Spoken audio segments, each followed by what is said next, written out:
Esta es la primera parte de la presentación de cardiopatía isquémica. La cardiopatía isquémica, como el nombre lo indica, es un grupo de síndromes relacionados que tienen como característica común un desequilibrio entre el aporte de sangre oxigenada y las demandas de sangre oxigenada por parte del corazón, concretamente del miocardio. Podemos distinguir cuatro entidades que están agrupadas dentro de este nombre. La primera es la angina de pecho, la segunda es la cardiopatía isquémica crónica con insuficiencia cardíaca asociada. El tercer síndrome es el infarto agudo de miocardio, que es el que vamos a discutir con más detalle. Y la última es la muerte súbita de origen cardíaco.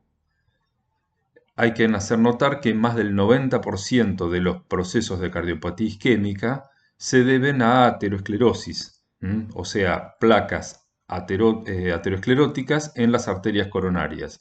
Puede haber o puede no haber complicación de la placa para que se produzca esta entidad de cardiopatía isquémica.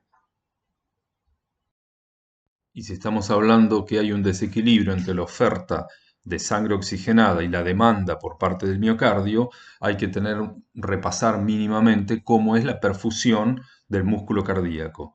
En esta foto se ve un corazón en fresco, sin pericardio, donde se ve con bastante detalle la presencia de troncos grandes de las arterias coronarias, donde se ve que son bastante superficiales.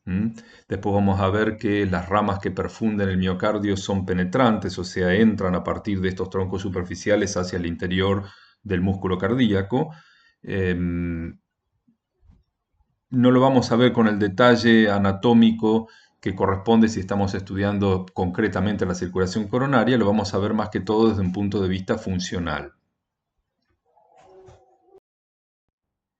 Las arterias coronarias, que son dos, la coronaria izquierda y la coronaria derecha, son dos troncos arteriales de tamaño mediano, son entre arterias de distribución y arterias musculares, están clasificadas según el tamaño, y son las primeras ramas de la aorta. Acuérdense que surgen inmediatamente por encima de donde está la válvula aórtica. Eh, Esas arterias se llaman derecha e izquierda por la disposición anatómica que tienen, pero no hay que confundir ese nombre con el hecho de a quién perfunden, porque vamos a ver, según como repasemos en esta, que los dos ventrículos reciben un poco de cada una de las dos arterias en lo que hace perfusión. O sea, dicho de otra manera, el ventrículo izquierdo está perfundido gran parte por ramas de la arteria coronaria izquierda, pero también recibe parte de su perfusión por ramas de la arteria coronaria derecha. Las arterias coronarias, que son dos, la coronaria izquierda y la coronaria derecha, son dos troncos arteriales de tamaño mediano, son entre arterias de distribución y arterias musculares, están clasificadas según el tamaño, y son las primeras ramas de la aorta. Acuérdense que surgen inmediatamente por encima de donde está la válvula aórtica. Eh, Esas arterias se llaman derecha e izquierda por la disposición anatómica que tienen, pero no hay que confundir ese nombre con el hecho de a quién perfunden, porque vamos a ver, según como repasemos en esta, que los dos ventrículos reciben un poco de cada una de las dos arterias en lo que hace perfusión. O sea, dicho de otra manera, el ventrículo izquierdo está perfundido gran parte por ramas de la arteria coronaria izquierda, pero también recibe parte de su perfusión por ramas de la arteria coronaria derecha. Acá hay un gráfico donde se ve la circulación coronaria con un poco más de detalle, desde la parte del frente del corazón y desde la parte posterior. Hay un montón de nombres acá, pero recuerden que más que todo es como para que tengan una referencia por si al interpretar alguna imagen o al interpretar algún dato experimental o algún preparado que les mostramos, necesitan repasar de qué vaso estamos hablando. Por ejemplo, si ven una foto que les dice el individuo tiene un bloqueo o una obstrucción a nivel de la rama circunfleja de la coronaria izquierda, por lo menos que tengan un lugar accesible como para ver por dónde circulan esos vasos. Pero no les vamos a pedir el detalle de qué parte del miocardio está irrigada por qué rama de cuál de las arterias coronarias. Y esta es la foto de un corazón en el cual se ha perfundido con una resina eh, las arterias coronarias, se llenó en la luz de las arterias coronarias con una resina que después, cuando se disuelve el tejido, queda el molde interno de la coronaria. Entonces fíjense que están en rojo graficadas las coronarias, las arterias coronarias, y en azul las venas coronarias, que no las vamos a ver, pero si se fijan, la mayoría siguen una ruta similar a las arterias en sentido opuesto. Lo interesante de esta diapositiva es que se ve lo que yo les decía antes, que los grandes troncos coronarios, la descendente anterior, la circunfleja, la coronaria derecha y sus ramas, son bastante superficiales en el corazón. Repasen la diapositiva primera que vimos de anatomía del corazón, dos para atrás, donde ahí se ve claramente transcurriendo por la cara anterior del corazón la rama descendente anterior de la coronaria izquierda. Y en este esquema hay un ejemplo de cómo se podría producir una cardiopatía isquémica debido a una obstrucción en una de las ramas de la coronaria, en este caso es la descendente anterior de la coronaria izquierda, debido a una placa de aterosclerosis que se ha lesionado, ha dejado al descubierto esa superficie protrombótica y por lo tanto en el lugar donde estaba esa placa que hasta el momento tal vez no ocluía completamente la luz de la arteria y permitía un flujo de sangre, en este momento con un trombo se produjo una obstrucción completa. Entonces, toda la zona perfundida por esa rama de la coronaria obstruida, que está redondeada con una línea de trazos en el esquema que corresponde a la punta del corazón, sobre todo de la parte del ventrículo izquierdo, toda esa zona que debía estar perfundida por la sangre que pasaba por esa arteria coronaria obstruida, ahora va a quedar sin riego sanguíneo, va a quedar con una isquemia completa. Entonces, obviamente, ese músculo cardíaco que está situado en ese lugar no va a recibir oxígeno y va a empezar a tener primero un daño reversible, una lesión, y eventualmente puede morir por isquemia. Eso es, en este caso concreto, sería lo que se llama un infarto de miocardio.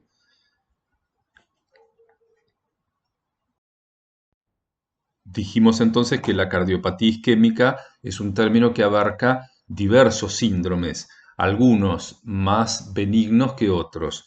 La característica común es esa, que hay un desequilibrio entre lo que se le ofrece de sangre al miocardio y la demanda de sangre por parte de ese miocardio. Si la cantidad que se le ofrece de sangre es menor que lo que necesita, el miocardio sufre cardiopatía isquémica. Y dijimos que había distintos tipos de síndromes que correspondían a este nombre. El primero era la angina de pecho, el otro era la cardiopatía isquémica crónica con insuficiencia, el tercero era el infarto agudo de miocardio y el último es la muerte súbita de origen cardíaco. Vamos a ir viendo cada uno de estos con un poco más de detalle. Igual, el que vamos a ver con más detalle de todos es el infarto agudo de miocardio. Entonces vamos a comenzar por lo que se llama la angina de pecho. Una aclaración, a esta altura ya se habrán dado cuenta, por más que se llama angina, no tiene nada que ver con una enfermedad infecciosa. Se llama así por el dolor que causa. Es un dolor a nivel del pecho.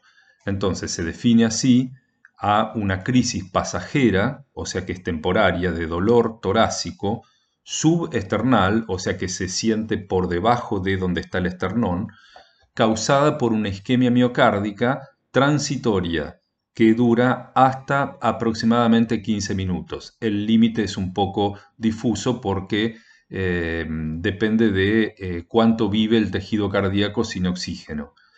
Entonces, la característica es que no alcanza a producir muerte celular por necrosis.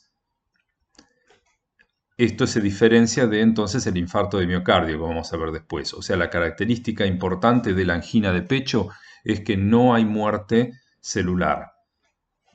Podemos distinguir dos tipos de angina de pecho, la que se llama estable o típica, que es aquella en la que una placa estable a nivel de alguna arteria coronaria, como está mostrado en el dibujito de la izquierda, ocluye una parte de la luz, pero no la obstruye completamente, ¿sí? Porque si la obstruyera completamente ya dejaría al tejido sin nada de sangre.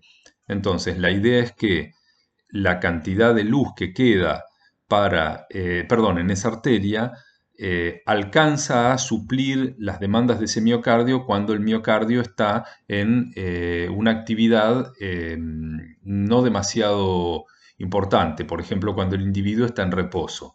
En cambio, frente a un aumento de la demanda de miocardio por oxígeno, de la demanda del miocardio de oxígeno, por ejemplo, si el individuo hace una actividad física o tiene un estrés emocional, no necesita estar moviéndose, siempre que aumente la frecuencia cardíaca y aumente el trabajo cardíaco, entonces ahí aparecen los síntomas, ahí aparece el dolor.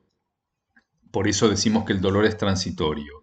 Y cuando el disparador remite, o sea, el individuo se calma o se sienta y deja de hacer ejercicio, entonces los síntomas desaparecen porque como la demanda de oxígeno del miocardio disminuye, volvemos a la situación original en donde el poco riego que tiene a través de esa coronaria todavía alcanza para mantener la perfusión requerida por el miocardio cuando su actividad no es demasiado fuerte. Y la segunda forma de angina de pecho es la que se llama inestable, que la tienen abajo. Entonces acá la placa se lesiona y entonces se produce un episodio de trombosis, como les muestra el dibujito que está ahí. Ahora, la característica es que esta trombosis que se produce tiene que ser transitoria, no puede durar más de 10-20 minutos. Entonces, si la trombosis no dura más que ese tiempo, no alcanza a producir muerte de las células por infarto. Ahora, ¿qué ocurre? Esta angina inestable puede continuar a un infarto si la trombosis no se resuelve antes de ese tiempo.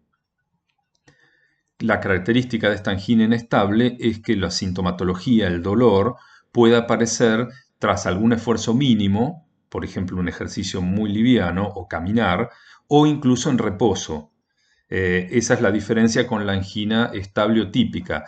El paciente clásico de la angina estableotípica, cuando está quieto, no tiene sintomatología, si empieza a hacer ejercicio o empieza a caminar fuerte, tiene sintomatología y cuando el dolor lo hace parar, lo hace detenerse y entonces baja la actividad cardíaca, el dolor remite, el dolor desaparece. En cambio, el paciente con angina inestable puede tener crisis de dolor en cualquier momento, independientemente de la actividad física, porque el desencadenante es la aparición de un pequeño trombo que, si bien es reversible, durante el momento en que está ocluyendo parte de la luz, o la totalidad de la luz, le genera una isquemia al miocardio que debería estar recibiendo sangre.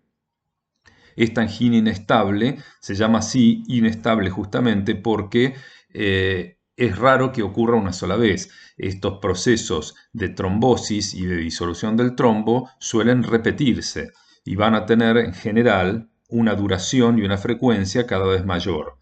O sea, el individuo tiene una patología que justamente es inestable por el hecho de que si en algún momento la trombosis dura más que lo que puede soportar el tejido miocárdico sin irrigación, si la trombosis dura más tiempo que eso, pasamos a lo que se llama un infarto de miocardio, irreversiblemente.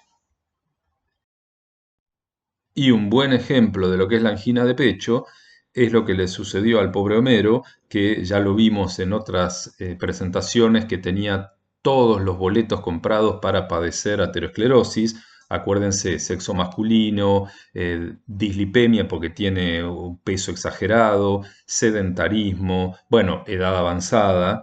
Entonces, Homero vamos a suponer que tenía una angina estable. Entonces, en este momento, resulta que el señor Burns, por motivos que no recuerdo ahora, porque es un capítulo de una de las primeras temporadas, le dice que está despedido. Lo llama a la oficina y le dice que está despedido. En el momento en que le dice que está despedido, la frecuencia cardíaca de Homero aumenta porque se ve estresado, y en ese momento empieza a tener sintomatología de dolor precordial, de dolor de pecho, porque su obstrucción estable, que no le estaba generando problemas en reposo, frente a un aumento de la demanda del corazón por la mayor actividad, siente ese miocardio que no tiene la irrigación suficiente y empieza a sufrir.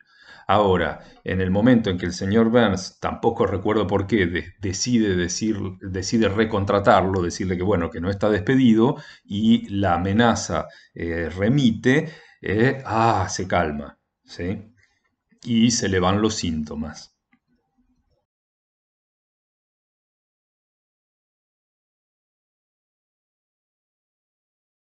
Y lo que se llama cardiopatía isquémica crónica es un término tipo paraguas que involucra eh, todo lo que le puede ocurrir al corazón en consecuencia a una isquemia de origen crónico, de duración crónica, perdón. Entonces, ¿qué va ocurriendo? Va a haber una insuficiencia cardíaca, o sea, una imposibilidad del corazón de mantener la demanda, perdón, la oferta frente a una demanda, y esa insuficiencia cardíaca va a ser progresiva. Y el origen de esa insuficiencia cardíaca progresiva van a ser, por ejemplo, lesiones isquémicas del miocardio que se van acumulando con el tiempo. O bien que, además de estas lesiones isquémicas, hay respuestas compensatorias inadecuadas por parte del corazón. Esta parte de las respuestas compensatorias lo vamos a ver con más detalle cuando veamos justamente insuficiencia cardíaca en la próxima presentación, pero de forma simple. Si la demanda de los tejidos es mayor de lo que puede suplir el corazón, hay una serie de mecanismos que se llaman respuestas compensatorias, que pueden hacer que el corazón aumente su funcionalidad a costas de esforzarse para tratar de suplir esa demanda. Entonces, en los momentos en que esas compensaciones ya no alcanzan a compensar, justamente, entramos en insuficiencia cardíaca.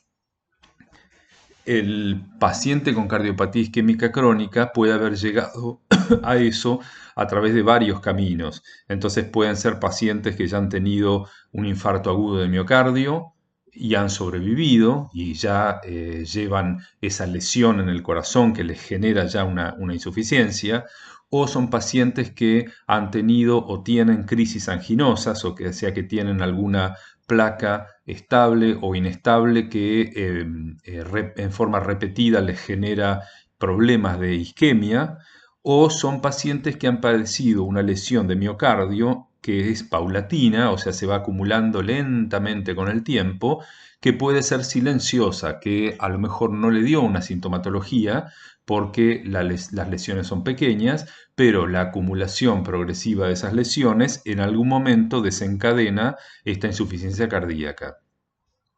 Suele verse aterosclerosis coronaria en estos pacientes porque dijimos que la gran mayoría de las cardiopatías isquémicas se deben a aterosclerosis coronaria, y en estos casos puede ser desde moderada hasta intensa la aterosclerosis. Dijimos que suelen ser pacientes que han tenido infarto de miocardio agudo anteriormente, entonces en autopsia se pueden ver cicatrices de infartos anteriores. Recuerden que el músculo cardíaco no se divide normalmente en el estado adulto, entonces fibras de miocardio que han muerto son reemplazadas por tejido fibrótico, entonces se ve una cicatriz. Y a consecuencia de esa mayor demanda de los tejidos, perdón, no una mayor demanda, a consecuencia de que la demanda de los tejidos no puede ser suplida por la función cardíaca, esas respuestas compensadoras van a generar lo que se llama una hipertrofia ventricular, o sea, un aumento del espesor de la pared del ventrículo, sobre todo el ventrículo izquierdo, que intenta con más fibras perdón, con fibras de mayor tamaño hacer más fuerza. Entonces suele haber hipertrofia ventricular.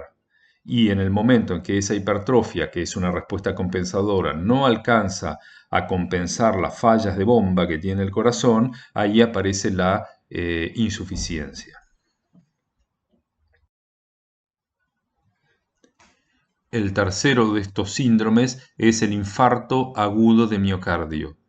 Aquí la característica es que hay muerte de miocitos cardíacos debido a un episodio de isquemia que es agudo y la gran mayoría de las veces se debe a un proceso de aterosclerosis coronaria. Hay algunas otras causas, por ejemplo un vasoespasmo muy fuerte, pero la gran mayoría de las veces es secundario a algún proceso de una placa aterosclerótica generalmente lesionada. Entonces, la característica que distingue a esta síndrome de la isquemia transitoria, que era la angina de pecho, es que aquí la cantidad de tiempo que el músculo ha permanecido sin sangre es suficiente como para que las células mueran. Entonces, tiene que haber muerte de miocitos para clasificar a lo que padece el paciente como infarto de miocardio.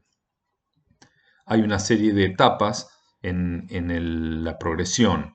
Primero viene la rotura o la complicación del ateroma, con hemorragias dentro de la placa, y eso hace que quede expuesto el tejido subendotelial, entonces ahí se produce la adhesión y la agregación plaquetaria, como ya vimos cuando hablamos de trombosis, y las plaquetas cuando se activan, recuerden que también liberan factores vasoconstrictores como tromboxano A2 o serotonina, y entonces eso genera un vasoespasmo que reduce aún más la perfusión.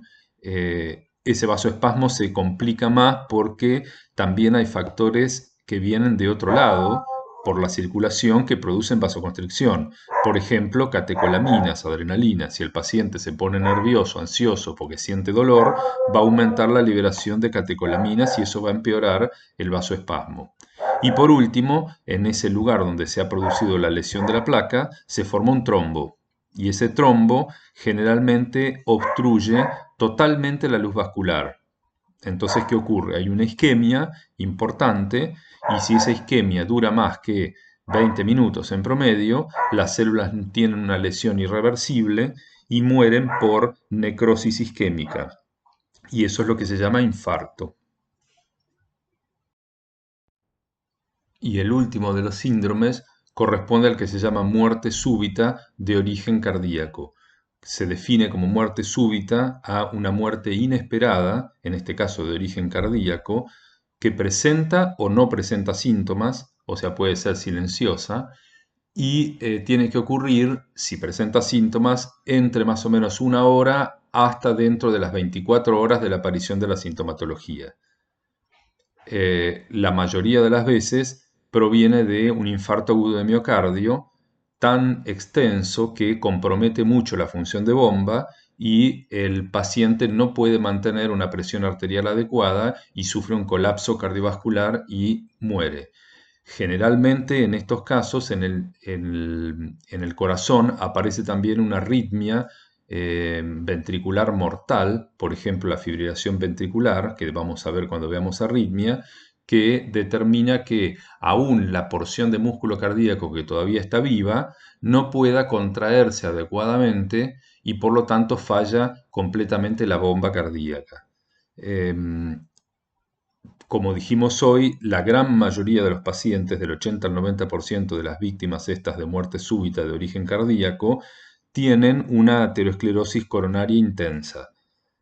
Pero también hay causas que no están relacionadas con ateromas. Por ejemplo, puede sobrevenir esta muerte súbita de origen cardíaco en casos avanzados de estenosis de la válvula aórtica, que eso ya lo vieron con Gustavo hace unos días, o en casos de insuficiencia de la válvula mitral con prolapso, o secundarias a patologías propias del músculo cardíaco, por ejemplo, miocarditis, que es una inflamación del músculo cardíaco, o frente a miocardiopatía dilatada o hipertrófica, o sea, pacientes que tienen hipertrofia de miocardio, ya sea con aumento o no del volumen de la cavidad, después cuando veamos insuficiencia cardíaca lo vamos a definir mejor, o secundario a una hipertensión pulmonar. Acuérdense que la hipertensión pulmonar es muy peligrosa porque el ventrículo derecho, que tiene poca pared, no puede soportar demasiada poscarga. El ventrículo izquierdo, que tiene más músculo, puede bombear sangre aún contra una hipertensión arterial importante. En cambio, si al ventrículo derecho, que tiene que bombear contra la circulación pulmonar, le aumentamos demasiado la poscarga, o sea, la carga contra la que trabaja el ventrículo, muy rápidamente puede tornarse insuficiente.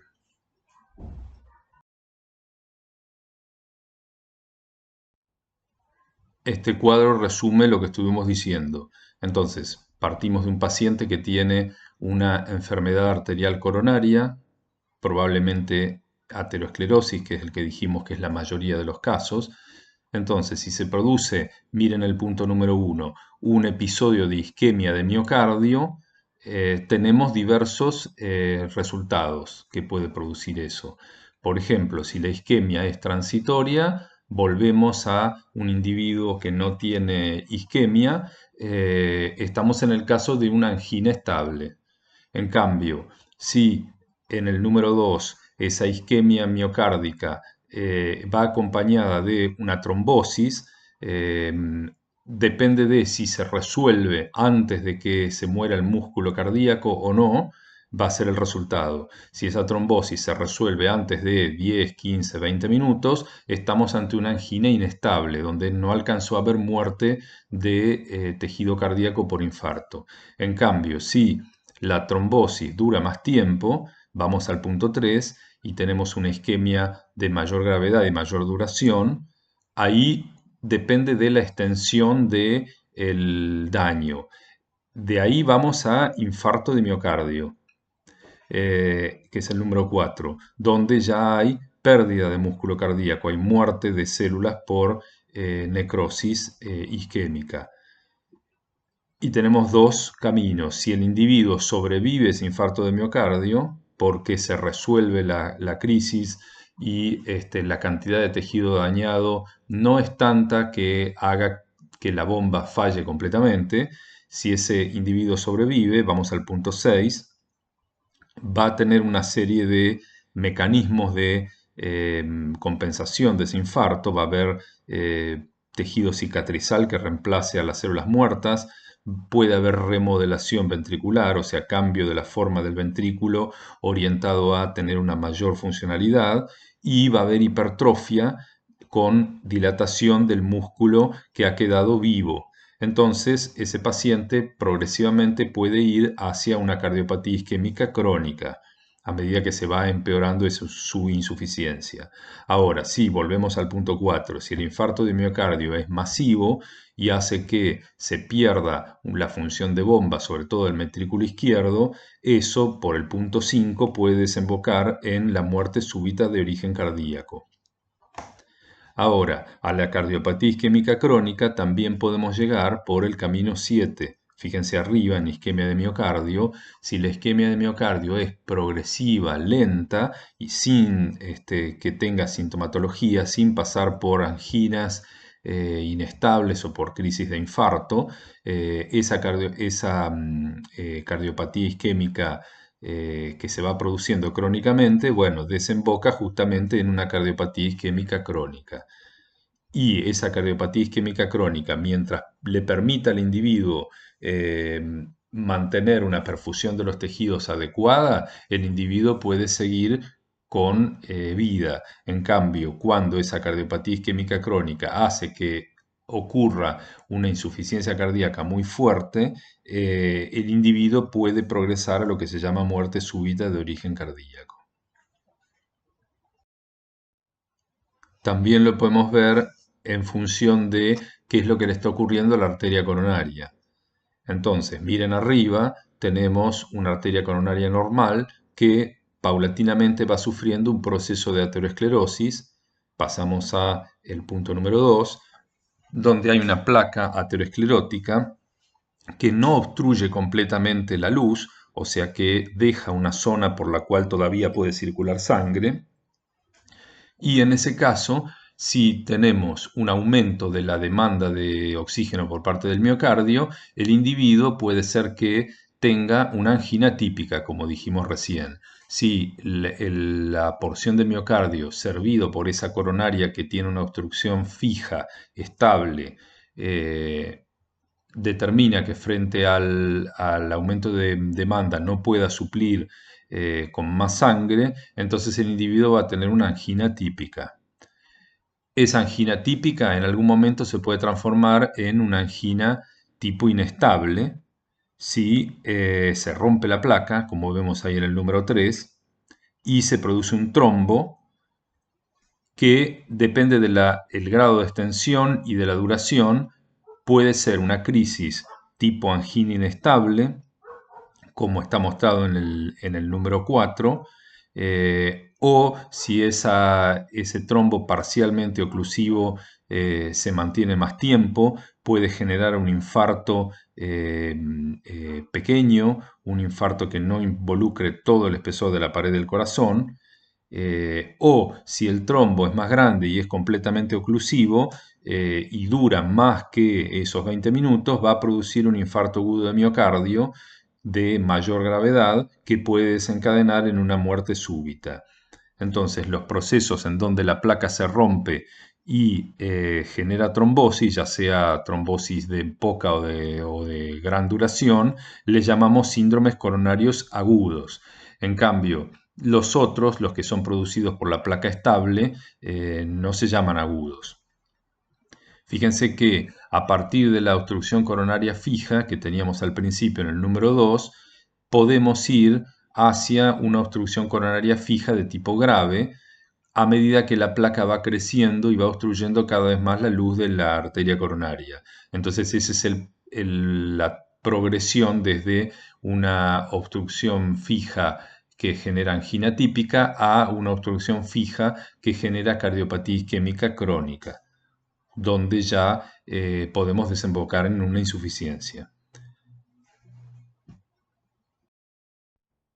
Este es un corte histológico de una arteria coronaria con una placa ateromatosa lesionada, que está marcada ahí con la flecha, que a causa de esa lesión ha generado una trombosis que en este caso ocluye la casi totalidad de la luz de la arteria.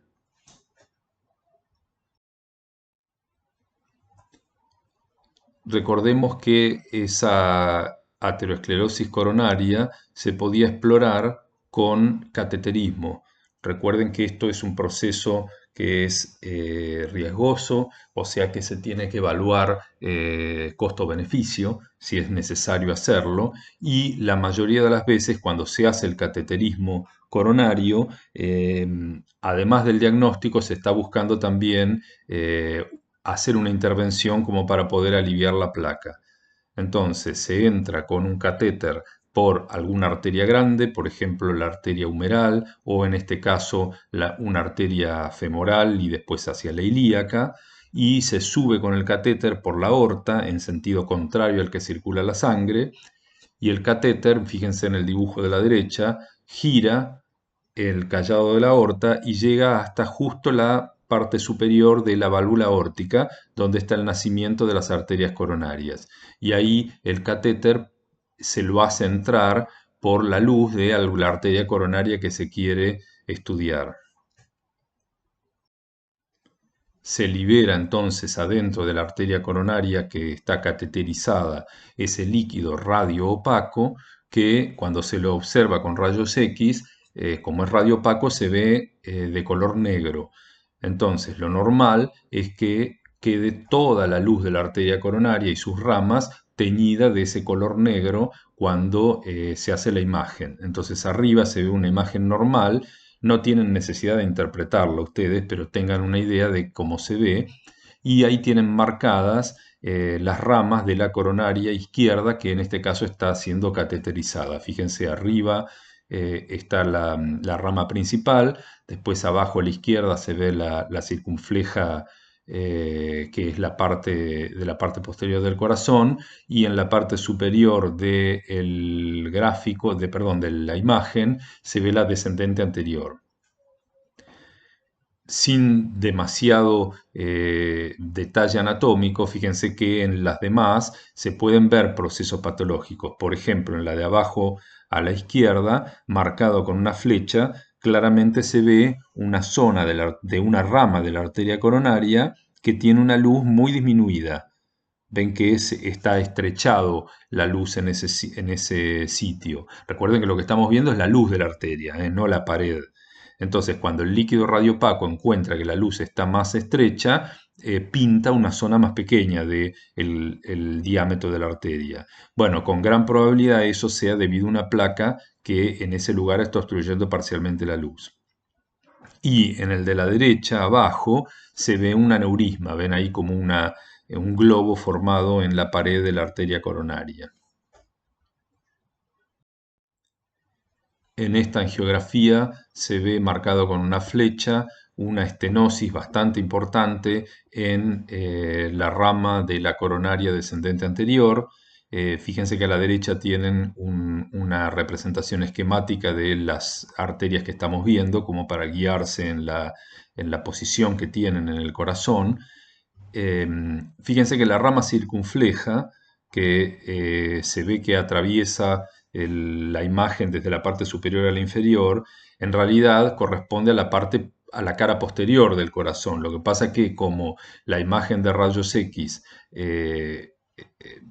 transparentiza el corazón, por decirlo así, la arteria esta, que es radiopaca, se ve a pesar de que esté por detrás del corazón, porque el miocardio es transparente o es más transparente a los rayos X, es más radiolúcido. Entonces parece que estuviera adelante, pero en realidad esa rama que estamos viendo corresponde a la perfusión de la cara posterior del ventrículo izquierdo y parte del ventrículo derecho.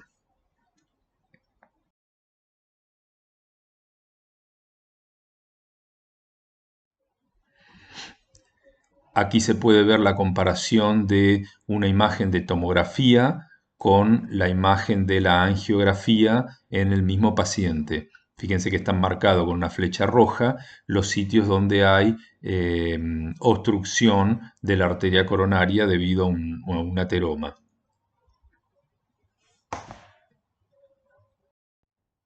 Y en esta se vuelven a ver imágenes de angiografía por tomografía computada de arterias coronarias con distintos grados de patología. Fíjense, el de la izquierda del dibujo es normal, no se ve ninguna obstrucción, y después a medida que nos vamos hacia la derecha empezamos con patología leve, moderada y severa. Esas imágenes blanquecinas que se ven son las que marcan los lugares donde hay obstrucciones debidas a placas de ateroma.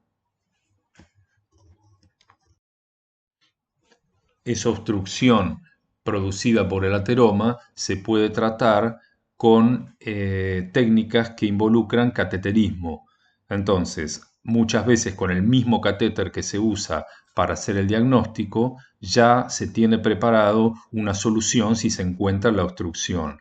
Entonces, a la izquierda ven un esquema de lo que se llama la angioplastia con balón, en donde la punta del catéter tiene un balón, un globito, que cuando se lo inserta está desinflado y bajo, obviamente, imágenes, se ve en el momento en el que la punta de ese balón se ubica justo en el lugar donde está el ateroma. En ese momento se infla el balón de la punta del catéter y de manera que parece muy cruda pero es efectiva, ese balón inflado comprime el ateroma y lo empuja contra la pared reduciéndole su espesor. Después el balón se desinfla, se retira el catéter y la placa quedó comprimida y se restableció parcial o casi totalmente la luz de la arteria. Esa angioplastia con balón se puede complementar, que es lo que se hace ahora más modernamente, con el agregado de una prótesis que se llama el stent, que corresponde a una malla metálica que se inserta junto con el balón. La malla metálica está eh, apoyada sobre el balón desinflado y cuando el balón se infla, esa malla metálica se distiende, se expande, como les muestra ahí, y en esencia forma como un andamiaje que cuando se retira el balón, el catéter con el balón, queda insertada en ese lugar, manteniendo distendida la luz de la arteria. Muchas veces esos stents terminan reorganizándose, terminan siendo cubiertos incorporados, perdón, a la pared de la arteria o al ateroma, pero mantienen la luz distendida. También se pueden usar stents que tengan un polímero aplicado sobre ese metal que suele ser titanio o algún metal que no genere problemas. Suelen tener un polímero con fármacos que se pueden ir liberando muy lentamente, que son vasodilatadores y antitrombóticos. Obviamente que el paciente que está tratado, perdón, que tiene implantado estos stent, tiene más riesgo de que se produzca una trombosis por el hecho de que el stent es una superficie extraña en el lugar. Entonces suelen tratarse con terapia antitrombótica, no me está saliendo, suelen estar parcialmente anticoagulados, ahí me salió, para disminuirles la chance de que las plaquetas al pasar por esa superficie extraña produzcan un trombo. Esto es equivalente a lo que ocurre en pacientes que se les ha reemplazado una válvula cardíaca por una prótesis. También suelen estar anticoagulados para disminuir la posibilidad de que se produzca una trombosis en el lugar.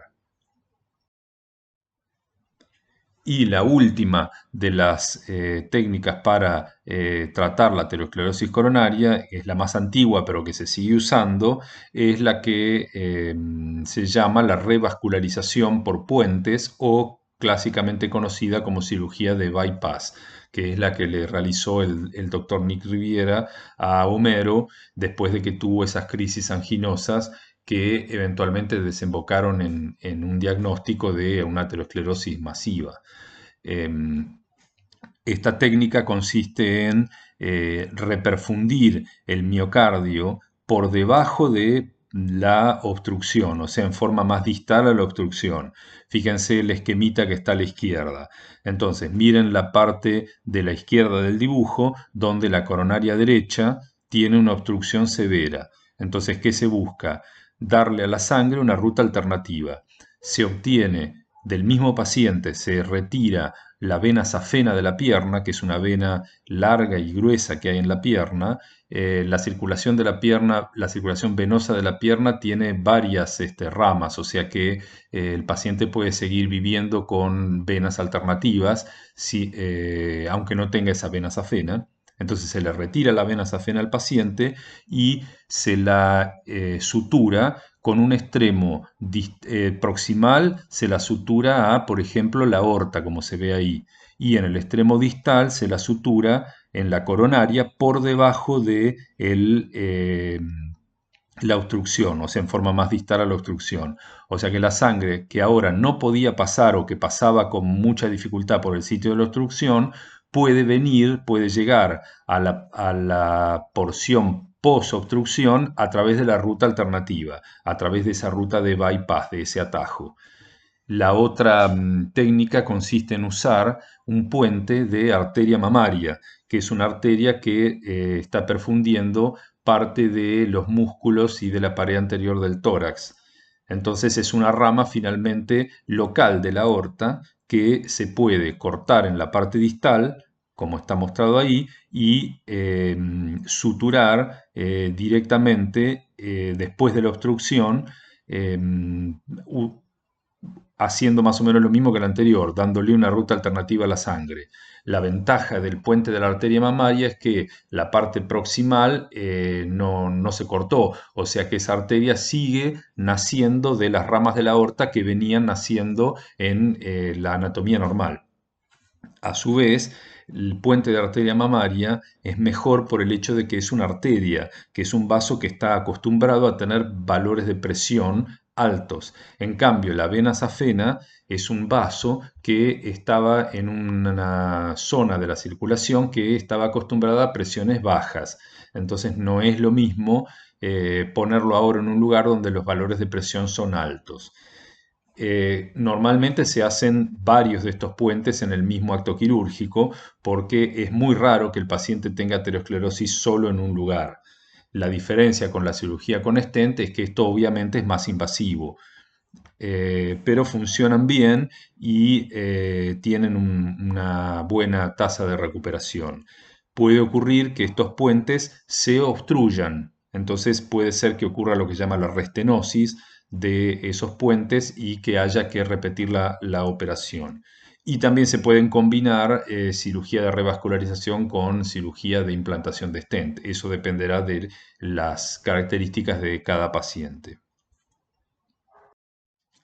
Esta foto es de un corazón de autopsia de un individuo que en algún momento de su vida se le realizó una cirugía de revascularización de miocardio con vena safena, un puente aorto-coronario. Lo que está marcado con la flecha no es coronaria, lo que está marcado con la flecha son los puentes de esa vena safena insertados en la aorta. La parte proximal de la aorta no se ve muy bien porque está cubierto de otro tejido, pero el puente de vena safena, cuando llega al lugar donde se inserta en la coronaria, se ve con un poco más de detalle.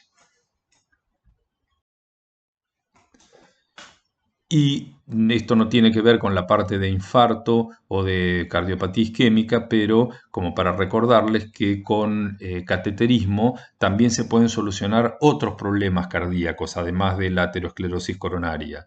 Por ejemplo, arriba les muestra un proceso de valvuloplastía, como si fuera la angioplastía, pero para las válvulas cardíacas. Se inserta un catéter, en este caso viene por la vena cava inferior, entra a la aurícula derecha, se realiza una pequeñísima lesión en el tabique interauricular para que el catéter entre a la aurícula izquierda, porque en este caso el individuo tiene un problema de, por ejemplo, estenosis de válvula mitral. Entonces el catéter se inserta en la válvula mitral y en ese lugar se lo infla y de esa manera, por el mismo proceso que veíamos hoy de la angioplastia, se logra aumentar el diámetro de la luz que deja esa válvula y de esa manera podemos evitar que llegue a necesitar una válvula prostética. Y en el de abajo se muestra que también por ese cateterismo y usando técnicas de microcirugía se puede implantar un pequeño tapón que, por ejemplo, puede ocluir un defecto de comunicación interauricular. O sea, en este caso el individuo tiene una comunicación aberrante, una comunicación anómala entre la aurícula derecha y la aurícula izquierda, un orificio en el tabique interauricular que le genera problemas de mezclado de sangre. Entonces, con el cateterismo se puede solucionar esto, o se sutura, en otra técnica que no es la que está mostrada acá, o se inserta un pequeño tapón que ocluye ese orificio y evita el problema del mezclado de sangre. Esta es la segunda parte de la presentación de cardiopatía isquémica y ahora vamos a ver con más detalle el infarto de miocardio. Recordemos que se define así a la muerte de miocitos cardíacos debido a un episodio agudo de isquemia. Entonces los miocitos quedan sin aporte de sangre, eso hace que no tengan aporte de oxígeno o de nutrientes, que sufran una lesión que en principio puede ser reversible, pero que si se prolonga por más de un cierto tiempo, en general se consideran alrededor de unos 20 minutos, los miocitos mueren y a ese proceso de muerte se le llama infarto. ¿Qué manifestaciones clínicas tiene el paciente con infarto agudo de miocardio?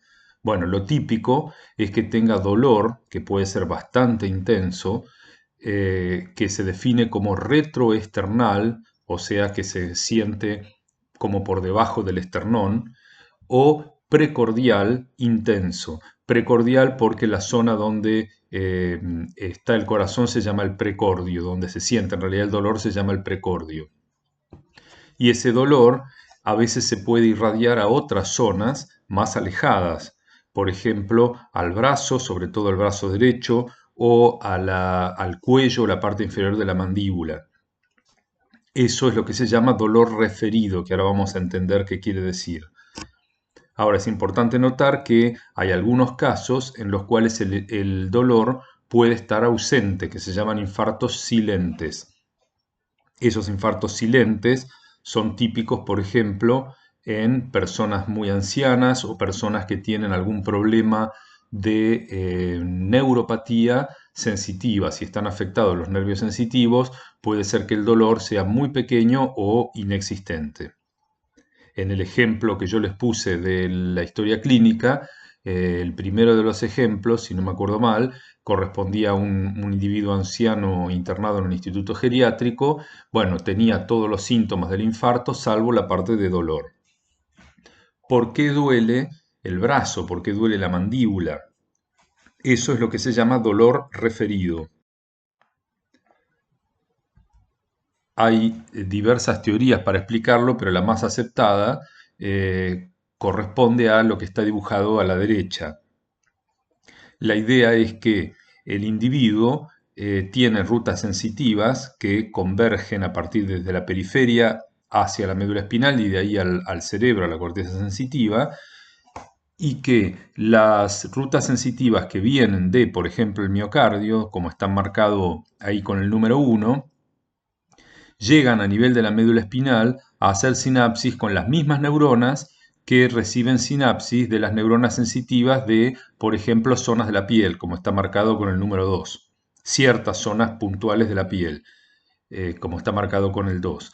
Entonces, ¿qué ocurre? El cerebro normalmente en un individuo sano está recibiendo señales sensitivas de la piel, pero prácticamente no recibe señales de dolor de músculo cardíaco, salvo que haya una isquemia. Entonces, en el momento en el que aparece el proceso de isquemia y se activan los nervios sensitivos dolorosos de los axones, perdón, sensitivos dolorosos del miocardio, como la representación se hace en el mismo lugar del cerebro donde se representa el dolor que proviene de la piel, el individuo, en realidad el cerebro, erróneamente cree que lo que está siendo estimulado son los receptores de la piel. Entonces representa en la conciencia la sensación, la percepción en realidad, de que lo que duele es la piel, cuando en realidad lo que está produciendo la activación de la ruta sensitiva es el tejido cardíaco. Por eso duele en ciertos lugares particulares. Fíjense que ahí en la figura de la derecha está mostrado con celeste los segmentos, los dermatomas, perdón, de la piel que están inervados por neuronas sensitivas que llegan al nivel de la médula espinal al mismo lugar donde llegan las neuronas sensitivas que provienen del corazón. Lo otro que experimenta el paciente es un pulso rápido pero débil. O sea, si nosotros tomamos el pulso a nivel de la arteria radial, que representa la onda de pulso generada por el ventrículo izquierdo cuando se contrae, vamos a ver que es débil porque la mayoría de las veces el problema está en el ventrículo izquierdo, entonces la función de bomba está comprometida y la presión arterial ha disminuido, pero se percibe rápido el pulso porque los varoreceptores, al detectar la bajada de la presión, activan los nervios simpáticos que tratan de estimular la funcionalidad cardíaca. La parte de la fuerza no la van a poder aumentar demasiado porque el miocardio está sufriendo, pero el nódulo sinoauricular, que es el que determina la frecuencia, sigue funcionando con relativa normalidad. Entonces la respuesta del sistema simpático hacia el corazón es el de aumentar la frecuencia cardíaca. Y a su vez el aumento de la frecuencia cardíaca también se debe a la ansiedad que siente el individuo frente al dolor, frente al infarto. Entonces eso libera, no solo activa el simpático, sino que libera catecolaminas y aumenta la frecuencia cardíaca. Va a haber sudoración, un poco por el estrés y otro poco por el aumento de la actividad simpática. Va a haber disnea, o sea, dificultad para ventilar, para respirar, que eso se debe a la congestión a nivel de los vasos pulmonares. Ustedes piensen que si el ventrículo izquierdo, que es el lugar donde comúnmente se producen la mayoría de los infartos, no puede bombear adecuadamente sangre, entonces se acumula sangre en la circulación pulmonar. Esto lo vamos a ver un poco más con detalle cuando veamos insuficiencia cardíaca. Si se acumula sangre en la circulación pulmonar, lo que se dice congestión, porque es una disminución del drenado venoso de un lecho, eso puede producir un edema de pulmón. Entonces, de esa manera reduce la capacidad del tejido pulmonar de aportar oxígeno a la sangre. Y a su vez, el mayor volumen de sangre en el lecho pulmonar dificulta la ventilación porque mecánicamente el pulmón ha cambiado sus características ahora. Hay también alteraciones electrocardiográficas que al final vamos a ver algunos ejemplos que orientan a la presencia del infarto de miocardio y si son bien interpretadas también pueden dar una idea de la magnitud del infarto, si es pequeño o es grande, y con un adecuado estudio de la posición en donde está ocurriendo ese infarto en el corazón. Y por último, los bioquímicos pueden medir en el plasma del paciente una serie de marcadores, sobre todo una serie de enzimas o de proteínas que se liberan en mayor cantidad a la sangre cuando se daña el músculo cardíaco y entonces se transforman en marcadores sanguíneos de daño miocárdico.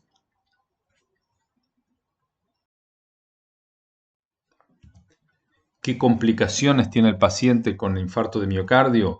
Depende del grado de extensión, claramente, pero la mayoría de los pacientes presentan al menos algunas de estas complicaciones durante o después del infarto de miocardio.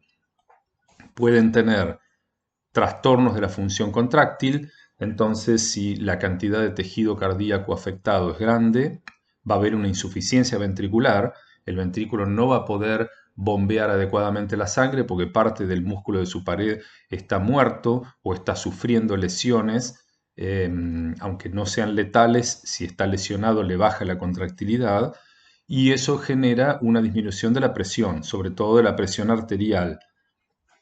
Van a tener congestión pulmonar, como dijimos recién, eso va a producir un aumento de la presión a nivel de los capilares alveolares, y eso ya lo vimos cuando hablamos de edema. Si aumenta la presión a nivel de los capilares alveolares, va a haber un trasudado, una salida de líquido que inicialmente va a estar en el tabique, en el espacio intersticial de la pared alveolar, y eventualmente puede inundar los alvéolos y de esa manera comprometer la función respiratoria.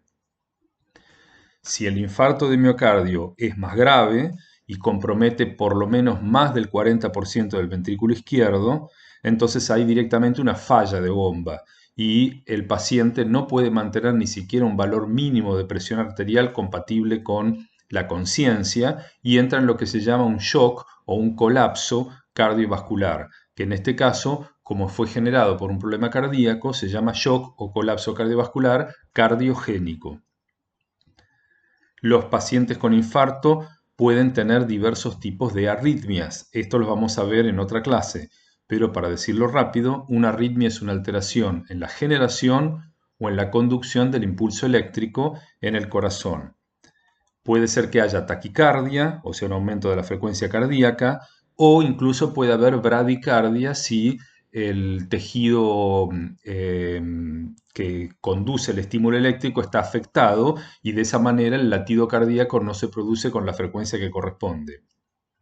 Puede haber extrasístoles ventriculares, eso lo vamos a ver la próxima clase, pero en esencia son latidos a destiempo, por decirlo así, y el caso más severo de arritmia que se puede instalar en un infarto de miocardio es la fibrilación ventricular, que también la vamos a ver cuando veamos arritmias, pero que, de nuevo, para hacerlo simple, es una arritmia en la cual el músculo cardíaco, en lugar de reaccionar en forma sincrónica y todas las fibras del ventrículo despolarizarse y contraerse simultáneamente, se despolarizan y se repolarizan en forma aleatoria y en forma descoordinada. De esa manera, cuando alguna fibra se está contrayendo, otras fibras se están relajando y eso hace que la función de bomba esté completamente comprometida.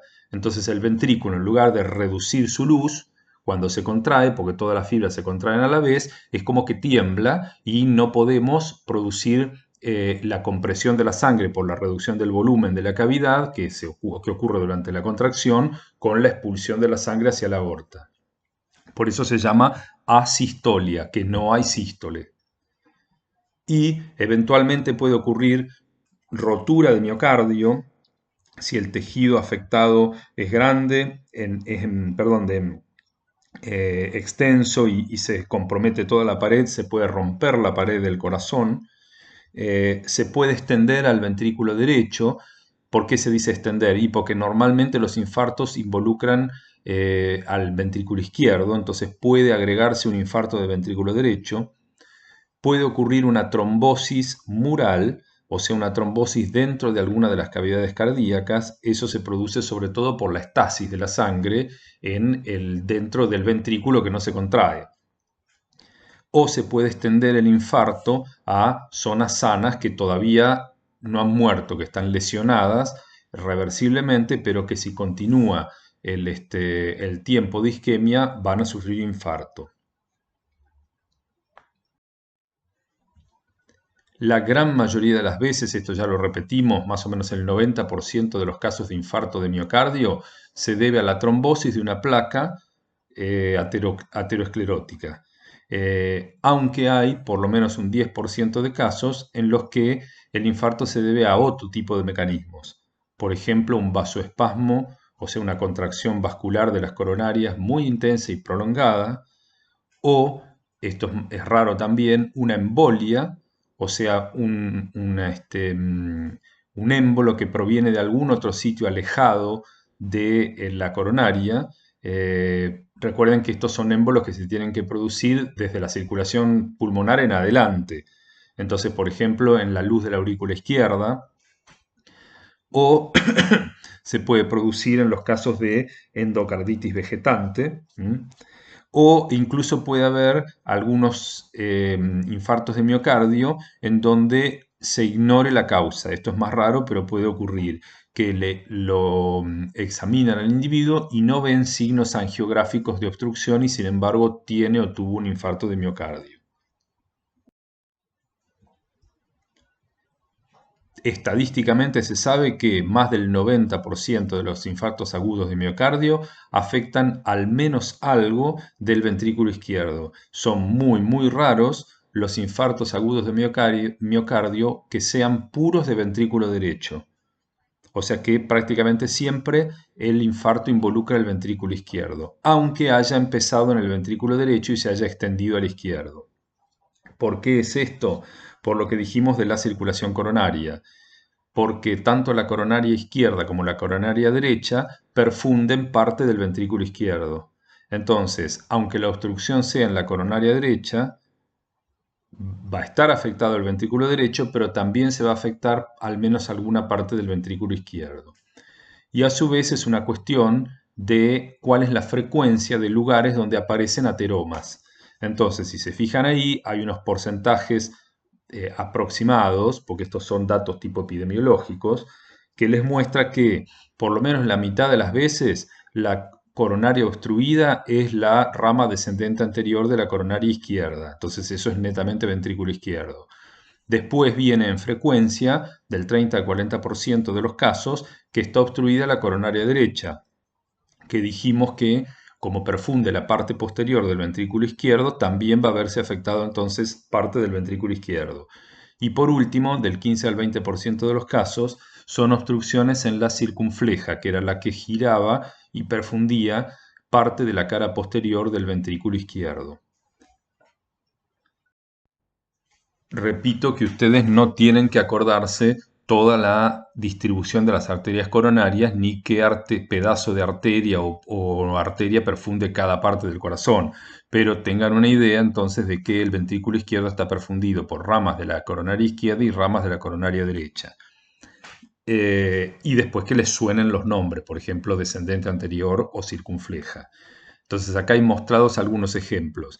Miremos en el ejemplo A, está obstruida una rama de la coronaria derecha, en que afecta fíjense, la zona que está marcada con azul en el corte corresponde a la zona infartada.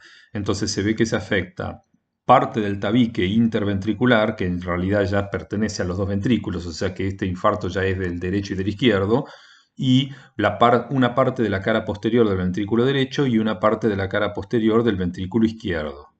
Después les muestra ahí en el B una obstrucción a nivel de la descendente anterior, pero no en el comienzo, una obstrucción más bien distal de la descendente anterior, entonces afecta a una porción discreta del ventrículo izquierdo, no a la parte del ventrículo izquierdo que está perfundido por ejemplo, la circunfleja o las ramas de la descendente anterior previas a la obstrucción, más proximales a la obstrucción.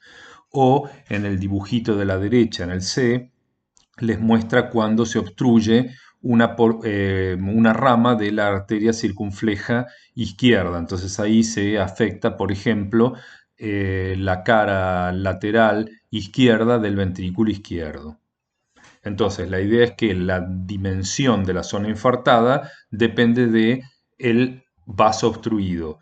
Como regla general, cuanto más cercano de la inserción en la aorta, o sea, del nacimiento en la aorta hacia la obstrucción, peor es, porque más grande es el área irrigada por esa arteria. Cuanto más distal, cuanto más hacia adelante sea la obstrucción, como ya la arteria se ramificó, entonces la porción de miocardio afectada por la obstrucción de una parte distal de una arteria coronaria en general es más discreta, más pequeña. Igual recuerden que si hay procesos de aterosclerosis, generalmente ocurren en más de una arteria coronaria.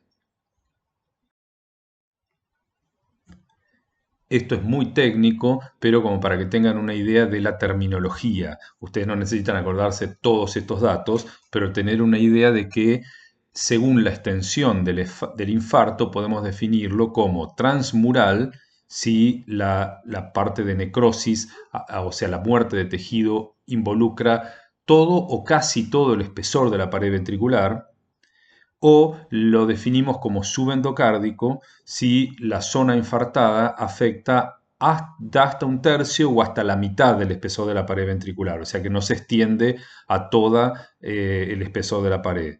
Claramente los transmurales son más peligrosos que los subendocárdicos por la cantidad de tejido afectado.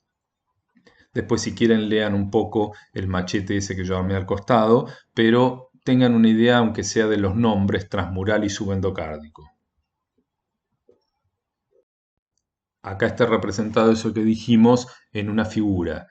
Recuerden algo básico de la anatomía del corazón, que si bien la mayoría del espesor de la pared es miocardio, o sea, músculo cardíaco, del lado interno, o sea, en lo que da a la luz de la cavidad, hay un recubrimiento de un epitelio plano, que es el que se llama el endocardio. Entonces, la mayoría de los infartos comienzan desde esa zona, desde el subendocardio, o sea, justo por debajo del endocardio, hacia afuera. Entonces, dependiendo de hasta dónde progrese, el infarto va a ser subendocárdico si no pasa de un tercio o la mitad de la pared, o transmural si continúa evolucionando y afecta todo el espesor de la pared. ¿Por qué empiezan desde adentro hacia afuera los infartos? Lo vamos a ver ahora en la próxima. Pero, curiosamente, la primera capa de músculo cardíaco que está justo por debajo del endocardio, en general no sufre infarto, por más que haya una oclusión grande de la coronaria. Eso es lo que se llama la zona protegida, que lo ven ahí abajo. Fíjense que en un rojo más oscuro es el endocardio y en un rojo un poco más claro ya es miocardio, pero está marcada la zona que se llama protegida. ¿Qué quiere decir eso? Esa porción de músculo cardíaco, esa pequeña cantidad de fibras de miocardio que están justo por debajo del endocardio, se pueden nutrir del oxígeno de la sangre que está en la cavidad del ventrículo. Entonces pueden tolerar un poco más la isquemia porque todavía pueden recibir oxígeno de la sangre por difusión del oxígeno que está en la cavidad de la sangre de la cavidad del ventrículo. Ahora, cuando ya empezamos a entrar un poco más en el espesor de la pared, ya la ruta de difusión dejó de ser importante porque el oxígeno no puede llegar tan adentro en la pared y entonces el músculo cardíaco de acá hacia el extremo externo de la pared es completamente dependiente de la irrigación coronaria. ¿Por qué entonces empieza desde la superficie subendocárdica hacia afuera? Eso tiene que ver sobre todo con la anatomía de la circulación coronaria. recordemos que, y ya lo vimos en varias diapositivas, los troncos principales de las coronarias son muy superficiales y están del lado de afuera del corazón. Entonces, ese tronco coronario, como les muestra ahí abajo, emite ramitas que se llaman penetrantes, que entran en forma más o menos radial al miocardio y lo perfunden. Entonces, ¿qué ocurre? La zona a la que llega el final de esas ramitas penetrantes es justamente la zona subendocárdica, o sea que la irrigación del corazón, del miocardio, proviene desde la superficie hacia adentro, hacia la zona donde está el subendocardio. Y a su vez, o sea que el subendocardio recibe menos sangre, si quieren, que la zona que está más externa. Y a su vez, cuando el ventrículo se contrae, ¿qué ocurre? Con la fuerza de contracción se suelen ocluir las pequeñas ramas coronarias que están atravesando el músculo cardíaco. Entonces, durante la contracción muscular, la fuerza de las fibras comprime a esas ramitas y disminuye o deja sin circulación al miocardio. Esto es completamente normal. En cualquier individuo ocurre eso. En cambio, durante la diástole, cuando el ventrículo se relaja, las ramitas de la coronaria, esas penetrantes, se vuelven a abrir y la sangre circula. Entonces, la idea es que el corazón, el miocardio se nutre más en diástole. Si tenemos encima un problema de obstrucción a nivel de un tronco coronario que normalmente es de los superficiales, porque recuerden que generalmente las obstrucciones son de las coronarias de las ramas grandes, entonces durante la contracción cardíaca va a llegar muchísima menos sangre al miocardio y la zona que más va a sufrir es la que está menos perfundida normalmente, que es la zona subendocárdica. Entonces por eso primero sufren esas células y después se va extendiendo el daño a las células más superficiales. Esta diapositiva lo que muestra es después de cuánto tiempo de isquemia la lesión que se produce en el miocardio se torna irreversible y la célula muere por necrosis.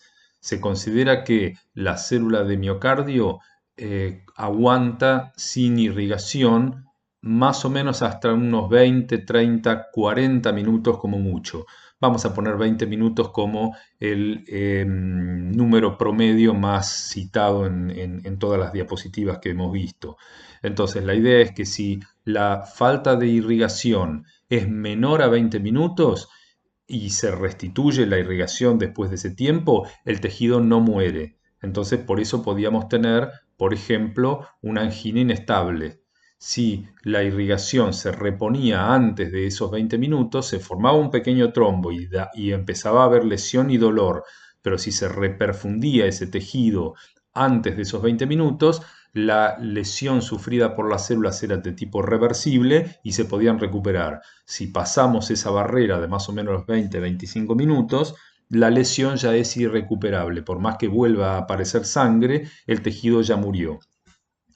Pero fíjense que los problemas de la célula empiezan mucho antes de ese tiempo. Ya después de unos segundos de que empezó la isquemia, comienza a agotarse el ATP, porque si no hay oxígeno que se esté aportando, no puede haber fosforilación oxidativa ni síntesis de nuevo ATP.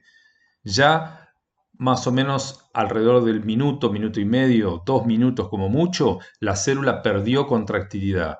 Quiere decir que, por más que no está muerta, ya no puede funcionar como una célula contráctil, no se puede contraer. Entonces, eso es lo que genera el problema de el fallo de bomba si la extensión de la zona con isquemia es grande. Fíjense que más o menos a los 10 minutos se considera que el ATP ha llegado a la mitad de lo normal y cuando llegamos al límite, que acá han puesto el superior de 40 minutos, ya queda muy poco ATP y entonces eso impide que la célula mantenga al menos un metabolismo mínimo compatible con la vida. Por ejemplo, cuando se agota el ATP, no solo tenemos problemas de contractilidad, tenemos problemas de que no podemos mantener, por ejemplo, andando la sodio-potasio ATPasa u otros transportadores de membrana que son los responsables de mantener una homeostasis de los líquidos dentro de la célula. Recuerden que si se afecta demasiado la sodio-potasio ATPase y no se puede sacar el sodio de dentro de la célula, empieza a haber alteraciones osmóticas que hacen que la célula se lesione en forma irreversible. Entonces, instalada la isquemia, si se restablece el riego de sangre antes de esos 20 minutos, se puede restituir la viabilidad de esa zona afectada. Ahora, si la isquemia dura más que esos 20 minutos, la zona muere por necrosis isquémica. En eso se basa la terapia dada por agentes trombolíticos. O sea, lo que se busca es tratar de disolver el trombo lo antes posible, para que a lo mejor, si ya ha habido una zona que ha muerto por infarto, que ese infarto no se extienda a zonas más distales al sitio de la obstrucción primaria. Agentes trombolíticos hay varios y uno de los más usados es esa enzima que se llama streptokinasa que disuelve el trombo, por decirlo así. Entonces, si la reperfusión es rápida, por lo menos dentro de los 15-20 minutos de instalada la isquemia, se puede evitar totalmente la necrosis. Entonces no ocurre infarto. En cambio, si se reperfunde más tardíamente, cuando ya empezó a ocurrir el infarto, si bien a lo mejor no se puede impedir la presencia de infarto, sí se disminuye la posibilidad de que se extienda a zonas que están lesionadas, pero todavía en forma reversible. Entonces, si a esas zonas les vuelve a llegar sangre, sobreviven. Eso está mostrado en este esquemita de acá abajo. Entonces, fíjense a la izquierda, en el momento cero es el momento en que se instala la isquemia. Prácticamente en forma inmediata, ven, a los 2 minutos como mucho, se perdió la funcionalidad. La línea verde, que es la que marca funcionalidad, les muestra que del 100%, o sea, de la funcionalidad normal del músculo cardíaco bien perfundido, llegamos a prácticamente un cero en 2-3 minutos. O sea que la parte contráctil se perdió muy rápidamente. Sin embargo, la viabilidad, que está en rojo, sigue arriba hasta más o menos unos 20 minutos. ¿Qué quiere decir? Que si se reperfunde el tejido antes de esos 20 minutos, se recuperará eventualmente la funcionalidad y no se perdió tejido, no hubo muerte de tejido.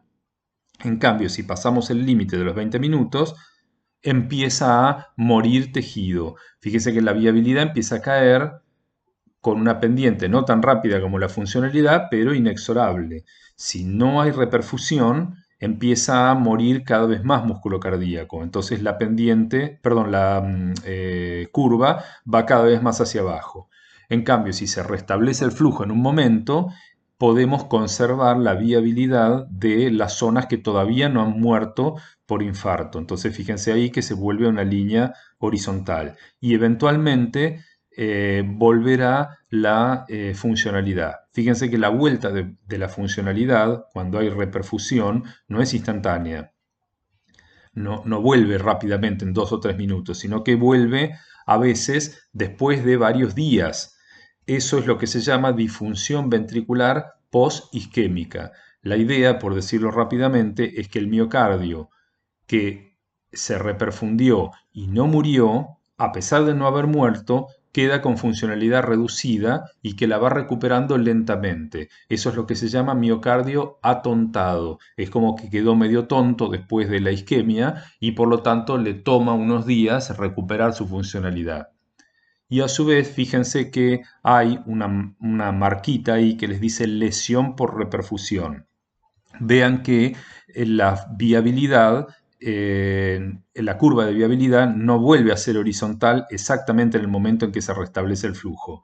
O sea, lo que les muestra eso es que en el momento que restablecemos el flujo, igual todavía hay, durante unos minutos, muerte de tejido cardíaco. Eso es lo que se llama la lesión por reperfusión. Y se cree que tiene que ver con el hecho de que ese músculo cardíaco que estaba isquémico, al llegarle de golpe sangre nueva, sangre cuando reperfundieron, eso también puede ser lesivo para el músculo. No vamos a hablar de los mecanismos porque están todavía en estudio, pero la idea es que la propia reperfusión puede producir un poquitito de muerte de células todavía. Acá se ve un corte de un corazón de autopsia, donde a la derecha del dibujo ven el ventrículo izquierdo y a la izquierda del dibujo ven el ventrículo derecho. Fíjense que se ve una zona marcada con rojo que hay hemorragia, o sea que lo más probable es que ahí sea el lugar donde está la arteria coronaria que se ha obstruido. Incluso si esa placa se ha roto, esa es la fuente de la sangre que se ve en la hemorragia. O puede ser debida a tejido miocárdico que se ha roto durante el infarto. Y después la zona infartada del corazón se ve blanquecina. Todo eso que está marcado con la flecha negra, que fíjense que involucra una parte importante, un 30% del ventrículo izquierdo, que se ve blanquecino, es la zona infartada. También se puede ver abajo a la izquierda, marcado con una flecha roja, una zona blanca, pero de otro color, no ese color blanco amarillento de la zona infartada. Es un blanco más puro. Eso corresponde en realidad a tejido conectivo, tejido fibrótico, que corresponde a una cicatriz de un infarto previo. O sea que el paciente había tenido un infarto antes que este último, que la zona muerta se había reemplazado por tejido conectivo, sobrevivió y bueno, este nuevo infarto es el que le llevó a la muerte. ¿Por qué se ve blanquecina la zona infartada? Bueno, porque se puede teñir con el corazón con una droga que se llama cloruro de trifeniltetrazolio, que solo tiñe a las células que estaban vivas al momento de producirse la isquemia y no tiñe a las células que murieron por la necrosis isquémica. Entonces esto no es porque haya o no haya sangre en el tejido que se ve rojo o blanco, sino pues porque el colorante no es capaz de entrar a las células que han muerto por infarto, pero sí entra a las células que no habían tenido infarto. Otra más donde se ve un corte de corazón marcando una zona de necrosis por infarto. Ahí está con la flecha roja. Y fíjense que la zona de necrosis tiene un borde con hemorragia. Quiere decir que en esa zona el tejido ha muerto, se ha roto y se ha extravasado la sangre. Esa muerte de tejido miocárdico por infarto también se puede ver en los cortes histológicos. Si se hace un corte no más de un día después de que ocurrió el infarto de miocardio, se puede ver perfectamente la necrosis producida. Entonces, miren, del lado de la derecha del corte tenemos zona intacta, una zona de miocitos que no habían sufrido infarto. En cambio, del lado izquierdo de la fotografía se ve una zona con células necróticas con tipo de necrosis coagulativa. Recuerden que ahí se conservaba inicialmente el contorno de las células, se perdían los núcleos, ven que no ven núcleos adentro de la mayoría de los miocitos, y recuerden que la zona se veía también un poco edematosa, ven que hay un poco más de líquido entre las células, el espacio intercelular está más agrandado. En cambio, si el corte es de un tejido 3 o 4 días después de ocurrido el infarto de miocardio, ya se puede ver un infiltrado inflamatorio importante que corresponde a la zona donde ocurrió la necrosis. Fíjense que ahora los restos de células ya están empezando a disgregarse y no tienen núcleos directamente. Y hay una cantidad enorme de polimorfonucleares, o sea, una inflamación aguda, infiltrando la zona. Y si el corte se obtiene de 7 a 10 días después de ocurrido el infarto agudo de miocardio, ya se puede ver que el sistema mononuclear fagocítico, o sea, ahora ya entran los macrófagos, están fagocitando y eliminando las células muertas. Y el último paso, si el individuo sobrevive, al infarto de miocardio es el reemplazo de las células muertas por tejido fibrótico. Recuerden que las células de músculo cardíaco no se pueden reproducir, entonces no se puede regenerar el tejido normal como si fuera hígado. Por lo tanto, las zonas donde estaban las células muertas que fueron eliminadas por el sistema, cuyos restos fueron eliminados por el sistema mononuclear fagocítico, son reemplazadas por tejido conectivo que en esta tinción en la que se agrega un colorante para teñir el colágeno, se ve azul por la gran cantidad de fibras de colágeno que tiene. Fíjense que de paso se ven interpuestas entre esas zonas de conectivo algunas fibras de miocardio que han conservado funcionalidad, o sea que el infarto no afectó a todas las fibras de esa zona en forma homogénea.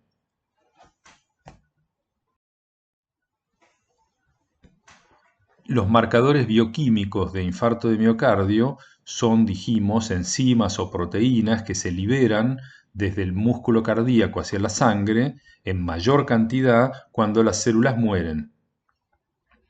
Recuerden que cualquier cosa que está dentro de una célula, tarde o temprano la van a encontrar en el plasma, se escapa de alguna manera.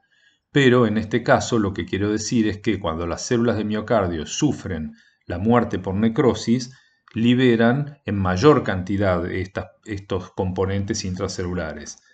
Hay una serie de marcadores que se pueden medir, por ejemplo, enzimas como la creatinquinasa o proteínas, la creatinquinasa es la que está marcada con CK en el dibujo, o proteínas como la troponina, la isoforma cardíaca de la troponina I, o mioglobina. De esos dos, el más antiguo y que se sigue usando porque es más barato medirlo es la creatinquinasa, la isoforma MB. Recuerden que creatinquinasa hay también en el músculo esquelético.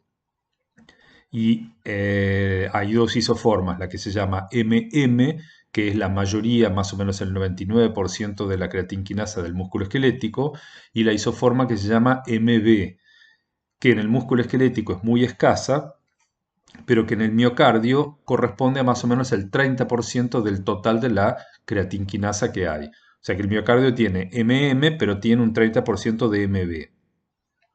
Entonces, si se muere en tejido cardíaco, se libera a la sangre creatinquinasa, pero se libera una cantidad mayor de creatinquinasa MB que la que se liberaría si se mueren células de músculo esquelético. Entonces ahí lo que hay que hacer es la determinación de creatinquinasa isoforma cardíaca.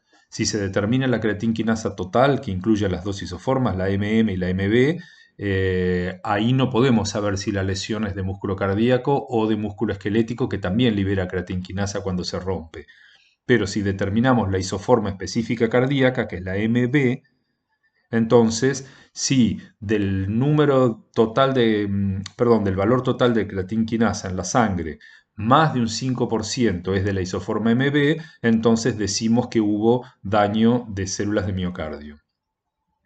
También la magnitud del aumento de la creatinquinasa MB en sangre nos puede dar una idea aproximada, no es muy precisa, pero es aproximada, de la masa de tejido infartado. Si el tejido infartado es de poca extensión, hay poca liberación de creatinquinasa. Si el tejido infartado involucra más partes de miocardio, la cantidad liberada es mayor. Ahora, lo que hay que tener en cuenta es cómo es el perfil del aumento temporal de esta enzima.